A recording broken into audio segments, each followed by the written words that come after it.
सभी का स्वागत है। आज हम अध्याय 9 जन सुविधाओं में पढ़ेंगे फ्रीक्वेंटली आस्क्ड क्वेश्चंस जो परीक्षा हेतु उपयुक्त होंगे और यह इस अध्याय का तीसरा भाग है। तो चलिए देखते हैं कौन कौन से महत्वपूर्ण क्वेश्चंस होते हैं। तो पहला क्वेश्चन है जो पाठ्यपुस्तक से लिया गया है और क्वेश्चन ऐसा है। तो पहला प्रश्न है, आपको ऐसा क्यों लगता है कि दुनिया में निजी जलापूर्ति की उदाहरण कम है? तो इसके लिए हम कारण बता सकते हैं कि जलापूर्ति एक आवश्यक जन सुविधा है और इसीलिए हर किसी को वह उपलब्ध होनी चाहिए। दूसरा कारण हम बता सकते हैं कि निजी कंपनियां सिर्फ मुनाफा या लाभ कमाने के लिए ही काम करती है और इसीलिए वे सभी लोगों के लिए जलापूर्ति नहीं कर सकती।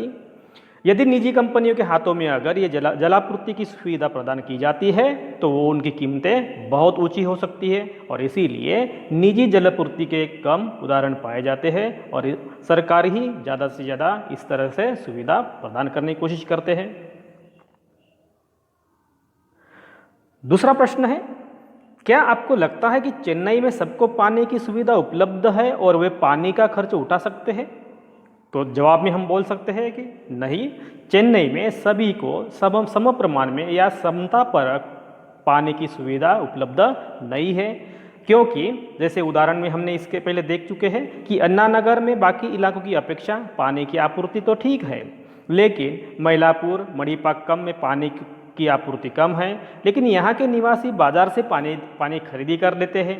सैदापेट की बात भी है कि पानी की आपूर्ति कम है यहाँ और यहाँ के लोग गरीब हैं और वे बाजार से पानी खरीदी नहीं कर सकते। तो इस तरह से नज़ारा चेन्नई में दिखाई देता है जो असमान तरीके से पानी का वितरण हुआ है। तीसरा प्रश्न है, किसानों द्वारा चेन्नई के जलीय व्यापारियों को पानी बेचने से स्थानीय लोगों पर क्या असर पड़ रहा है? क्या आपको लगता है कि स्थानीय लोग भूमिगत पानी के इस दोहन का विरोध कर सकते हैं? क्या सरकार इस बारे में कुछ कर सकती है? तो उसका प्रभाव हम देख सकते हैं कि प्रभाव ये है, स्थानीय लोगों को पीने के लिए तथा सिंचाई के लिए कम जल प्राप्त हो रहा है। दूसरी बात है, स्थानीय लोगों को भूमिगत पानी के इस दोहन का विरोध करना चाहिए। तीसरी बात है, हाँ, सरकार जल व्यापारियों और जल बिक्री कर रहे किसानों दोनों के खिलाफ कदम उठा सकती है, क्योंकि ज़्यादा से ज़्यादा दोहन करने से पानी की जो अंडरग्राउंड वाटर लेवल या भूमिगत वाटर लेवल होती है वो कम होती है, जिससे अन्य लोगों को तकलीफ हो सकती है। चौथा प्रश्न है, ऐसा क्यों है कि ज़्यादातर निजी अस्पताल और निजी स्कूल कस्बों या ग्रामीण इलाकों की बजाय बड़े शहरों में ही पाए जाते हैं? तो उसके कारण ये है कि बड़े शहरों में क्यों होते हैं, जैसे स्कूल होते हैं या अस्पताल होते हैं, जो निजी स्कूल और निजी अस्पताल है। पहली बात है, शहरों में धनी लोग होते हैं और वह ऊंची फीस तथा ज़्यादा खर्च वहन करने में समर्थ होते हैं, वो ज़्यादा खर्चा कर सकते हैं। दूसरी बात है, ग्रामीण इलाकों में शिक्षा और स्वास्थ्य पर अधिक खर्च नहीं किया जा सकता क्योंकि उनकी आमदनी कम होती है। तीसरी बात है, कस्बों या ग्रामीण क्षेत्रों में सुविधाओं व सुरक्षा की कमी है क्योंकि वहाँ निजी अस्पताल या निजी स्कूल शुरू नहीं करना चाहते क्योंकि उनको वहाँ से ज़्यादा आर्थिक लाभ प्राप्त नहीं होता। चौथी बात है, ग्रामीण क्षेत्रों में धनी लोग कम लाभ के डर से अस्पताल व स्कूल नहीं खोलते हैं, जैसे कि हमने बताया है कि वहाँ उनको ज़्यादा आमदनी न होने के कारण वो वहाँ ग्रामीण इलाकों में अपने अस्पताल या स्कूल नहीं शुरू करना चाहते। पांचवा प्रश्न है, क्या आपको लगता है कि हमारे देश में जन सुविधाओं कर वितरण पर्याप्त और निष्पक्ष है? अपनी बात के समर्थन के लिए एक उदाहरण भी आपको देना है। तो उत्तर में हम बोल सकते हैं कि हमारे देश में जन सुविधाओं का वितरण न तो पर्याप्त है और न ही निष्पक्ष है। और जैसे उदाहरण के लिए हम बोल सकते हैं कि चेन्नई की झुग्गी बस्ती में न तो शौचालय है और न ही हर झुग्गी में पानी की व्यवस्था है। 30 झुग्गियों के लिए एक नल लगा हुआ है जिसमें रोज सिर्फ 20 मिनट पानी आता है, लेकिन चेन्नई के उसी इलाके का जो अन्ना नगर में है, जो सरकारी अफसर रहते हैं, वहाँ तो 24 घंटे पानी की आपूर्ति होती रहती है। इसका मतलब क्या है कि कहीं ना कहीं वितरण प्रणाली में असमानता जरूर दिखाई देती है और इसीलिए जन सुविधाओं पर का जो वितरण है वो असमान तरीके से हो रहा है। अगला क्वेश्चन है, कि जनगणना के साथ साथ कुछ जन सुविधाओं के बारे में भी आंकड़े इकट्ठा किए जाते हैं। तो वो कैसे किए जाते हैं देखिए। जनगणना, तो जनगणना का जो काम होता है प्रत्येक 10 वर्ष के बाद किया जाता है और वर्तमान जनगणना 2011 में हो चुकी है। जनगणना हेतु सरकारी अधिकारी शिक्षक को प्रत्येक घर से आंकड़े इकट्ठे करने के लिए उनको नियुक्त किया जाता है और वह हर घर जाकर वो सर्वे कर लेते हैं। जनगणना करने के लिए एक प्रश्नावली तैयार की जाती है जिसके आधार पर हर घर पर प्रश्न पूछे जाते हैं और उसके जवाब लिखे जाते हैं। जनगणना देश की कुल जनसंख्या, स्त्री पुरुषों की संख्या, लिंग अनुपात, देश में जन सुविधाओं की स्थिति, व्यावसायिक स्थिति, सामाजिक और आर्थिक स्थिति की जानकारी मिलती है और इसीलिए जनगणना करना बेहद जरूरी है। 9वां प्रश्न है, हमारे देश में निजी शैक्षणिक संस्थान, कॉलेज, विश्वविद्यालय, तकनीकी, व्यावसायिक प्रशिक्षण संस्थान बड़े पैमाने पर खुलते रहते हैं। दूसरी तरफ सरकारी शिक्षा संस्थानों का महत्व कम होता जा रहा है। तो इसमें आपकी राय में इसका क्या असर हो सकता है? तो उत्तर में हम बोल सकते हैं कि प्रभाव जो होता है कि सरकारी संस्थानों का धीरे धीरे महत्व कम हो रहा है और निजी संस्थानों की मनमानी बढ़ रही है। अभी गरीब लोग उच्च शिक्षा से वंचित हो रहे हैं क्योंकि उनको ऊंची फीस भरना मुश्किल होता है और इससे शिक्षा व्यवस्था और अधिक महंगी हो जाएगी क्योंकि जिसके पास पैसा है वही ऐसी संस्थाओं में पढ़ेंगे, जिनके पास पैसा नहीं है वो इस तरह से उचित शिक्षा का ग्रहण नहीं कर सकेंगे।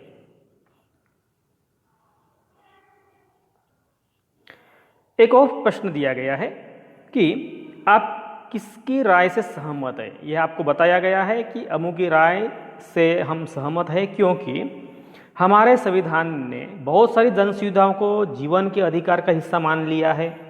दूसरी बात है, सरकार को यह ध्यान रखना चाहिए कि इन अधिकारों की अवहेलना न हो ताकि प्रत्येक व्यक्ति एक सम्मानजनक जीवन जी सके।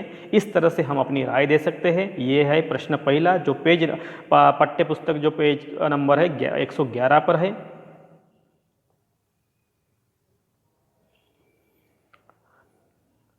अगला प्रश्न है, देश के ज्यादातर स्थानों पर गर्मियों में पानी बूंद बूंद क्यों आने लगता है? इसका पता लगाना है। तो इसका कारण यह है कि गर्मियों में पानी की कमी के कारण क्या क्या होती देखिए कि गर्मी होने के कारण अधिकांश नदियां सूख जाती है और इसीलिए जमीन के अंदर जो जल स्तर है, भू जल स्तर है वो गिर जाता है, वो कम हो जाता है। दूसरा कारण है गर्मियों में पानी का उपयोग अधिक हो जाता है, जैसे कूलर में इस्तेमाल करने के लिए हम ज़्यादा से ज़्यादा इसका पानी इस्तेमाल करते हैं और इसीलिए नगर पालिका के पानी की सप्लाई कम हो जाती है। तीसरी बात है बोरवेल के पानी का उपयोग बढ़ जाता है जिससे भूमिगत पानी का स्तर गिर जाता है। चौथी बात और हम बोल सकते हैं कि पानी का वेपोराइजेशन, बाष्पीभवन ज़्यादा होता है और इसीलिए भी पानी का स्तर कम हो जाता है। अगला क्वेश्चन है, क्या चेन्नई में सभी के लिए पानी का संकट है? क्या आप बता सकते हैं कि अलग अलग लोगों को अलग अलग मात्रा में पानी क्यों मिलता है? 2 कारण बता सकते हैं और ये क्वेश्चन अपने ही किताब में पेज नंबर 108 पर दिया गया है। जैसे अलग अलग लोगों को अलग अलग पानी मिलने के कारण देखिए, पहली बात है कि लोगों की आर्थिक स्थिति अलग अलग है।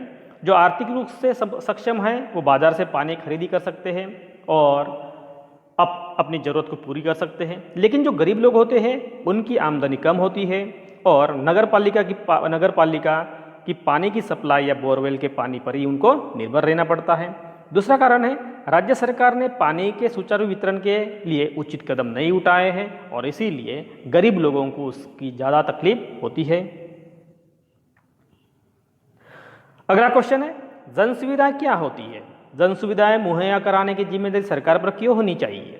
ये भी अपने पाठ्य पुस्तक का एक प्रश्न है। तो इसका जवाब हम बोल सकते हैं कि ये कुछ ऐसी सुविधा है जो मूलभूत सुविधाओं के नाम से जानी जाती है और ऐसी सुविधाएं प्रत्येक व्यक्ति को मिलना बहुत ही जरूरी होती है, जैसे कि पानी है, स्वास्थ्य है, स्वच्छता है, बिजली है, परिवहन, विद्यालय और कॉलेज जैसी सुविधाएं होती है। ये महत्वपूर्ण सुविधा होती है, मूलभूत सुविधा होती है और इस जन सुविधाओं का मुहैया कराने की जिम्मेदारी सरकार पर ही होनी चाहिए क्योंकि संविधान में जीवन के अधिकार को जो अधिकार का जो आश्वासन दिया गया है वह देश के सभी नागरिकों को लागू होता है, सभी नागरिकों को प्राप्त होता है और इसीलिए जन सुविधाएं उपलब्ध कराना सरकार की एक महत्वपूर्ण जिम्मेदारी होती है। अगला प्रश्न है कि पूछा गया है सरकार कुछ जन सुविधाओं के लिए निजी कंपनियों का भी सहारा ले सकती है। बिल्कुल सही है। उदाहरण के लिए हम बोलते हैं कि सड़कें बनाने के लिए ठेके निजी कंपनियों को दिए जाते हैं, ठेकेदारों को भी दिए जाते हैं। दिल्ली में बिजली के वितरण का काम 2 निजी कंपनियों के हाथ में है, लेकिन सरकार को इन कंपनियों पर कड़ी नजर रखनी चाहिए और यह सुनिश्चित करना चाहिए कि वे इन सुविधाओं को सस्ती कीमत पर सभी तक पहुंचाने के लक्ष्य को पूरा करने में कोई कसर न छोड़े। तो इसके लिए हम बोल सकते हैं कि निजी कंपनियां जन सुविधा की कीमतें इतनी ऊंची न कर दे कि वह आम आदमी की पहुंच से बाहर न हो जाए, क्योंकि हम तो उनसे उम्मीद करते हैं कि निजी कंपनियां केवल दाम मुनाफा या आर्थिक प्राप्ति के लिए ही नहीं बल्कि लोगों की पहुंच में आ सके ऐसी सुविधाएं देनी चाहिए। दूसरी बात है, आम लोगों को यदि सस्ती कीमतों पर जन सुविधा उपलब्ध नहीं करवाई गई तो वे एक सम्मानजनक जीवन नहीं जी सकेंगे। उनको अनेक मुसीबतों का सामना करना पड़ेगा, जैसे उनके स्वास्थ्य होते उन पर ज़्यादा या बुरा असर हो सकता है। अगला क्वेश्चन है, अपने घर के पानी के बिल को देखो और पता लगाए कि आपके इलाके में नगर पालिका का जल की न्यूनतम कीमत क्या है। अगर आप ज़्यादा पानी का इस्तेमाल करते हैं तो क्या उसकी दर भी बढ़ जाती है। पानी के ज़्यादा इस्तेमाल पर बढ़ी हुई दर से बिल वसूल करने के पीछे सरकार का क्या उद्देश्य है। तो उत्तर में हम बोल सकते हैं कि अपने घर में जो पानी का बिल आता है उससे देखें, उसमें जल की न्यूनतम कीमत क्या है वो भी देख सकते हैं।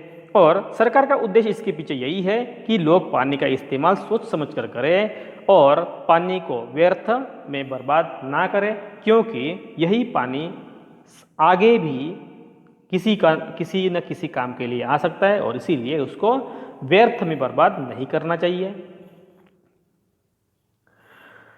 10वां क्वेश्चन है यहाँ, किसी वेतनभोगी कर्मचारी अपना व्यवसाय फैक्ट्री चलाने वाले व्यक्ति और एक दुकानदार से बात करके पता लगाए कि किस तरह से कर सरकार को चुकाते हैं। अपने नतीजों को कक्षा में शिक्षक को दिखा सकते हैं और चर्चा भी कर सकते हैं, जैसे कि क्या क्या हो सकते हैं विभिन्न प्रकार के कर। तो ये है आयकर, संपत्ति कर, जल कर, विद्युत कर, बिक्री कर। तो आयकर क्या है कि हम साल भर में जितनी कमाई करते हैं उससे कुछ हिस्सा सरकार को देना पड़ता है, जो आयकर है। संपत्ति कर भी होता है कि जो हमारे पास संपत्ति होती है उस पर हम संपत्ति टैक्स देते हैं, घर टैक्स जैसी चीज़ें देते हैं। हमको जल की आपूर्ति होती है, जल का सप्लाई होता है तो उसके लिए भी हम टैक्स देते हैं। विद्युत सप्लाई होता है उसके लिए भी हम टैक्स देते हैं। बिक्री कर, अगर हम कुछ खरीदी बिक्री करते हैं, कोई संपत्ति की खरीदी बिक्री करते हैं तो उस पर भी हमको टैक्स देना पड़ता है, स्टैम्प ड्यूटी देनी पड़ती है। ये हो गए विभिन्न प्रकार के कर जो कोई भी कर्मचारी है, अपना व्यवसाय करने वाले, फैक्ट्री चलाने वाले या कोई दुकानदार होते हैं उनको सरकार को देना पड़ता है। अगला क्वेश्चन है, अगर सरकार जलापूर्ति की जिम्मेदारी से हाथ खींच ले तो क्या होगा। क्या आपको लगता है कि यह सही कदम होगा। तो उसके लिए हम उत्तर दे सकते हैं कि यदि सरकार जलापूर्ति की किसी निजी कंपनी को देते हैं या यदि सरकार जल की आपूर्ति न करे तो क्या होगा। देखिए, पहली बात है, यदि जलापूर्ति का कार्य निजी कंपनी के अगर हाथ में दे दिया तो पानी की कीमतों में तेजी से वृद्धि हो जाएगी, क्योंकि वो ज़्यादा से ज़्यादा दाम पर बेचने की कोशिश करेंगे। दूसरी बात है, पानी एक मूलभूत सुविधा है, जो आवश्यक सुविधा है। यदि उन्हें इससे वंचित किया जा गया तो देश में असंतोष फैल जाएगा। जैसे कि हमने उदाहरण में देखे थे इसके पहले, पोर्तो एलेग्रे में सार्वजनिक जलापूर्ति में ब्राज़ील का एक शहर है जिस शहर में बहुत सारे लोग गरीब हैं, लेकिन अगर हम देखेंगे तो अन्य शहरों की, दुनिया के जितने भी शहर होते हैं उनके तुलना में यहाँ शिशु मृत्यु दर बहुत ही कम नजर आता है, क्योंकि यहाँ नगर जल विभाग ने सभी लोगों को स्वच्छ पेयजल मुहैया कराने की जिम्मेदारी उठा ली है और इसीलिए शिशु मृत्यु दर यहाँ बहुत ही कम नजर आता है। और पानी की औसत कीमत भी कम रखी गई है ताकि गरीब से गरीब को यह आसानी से उपलब्ध हो सके।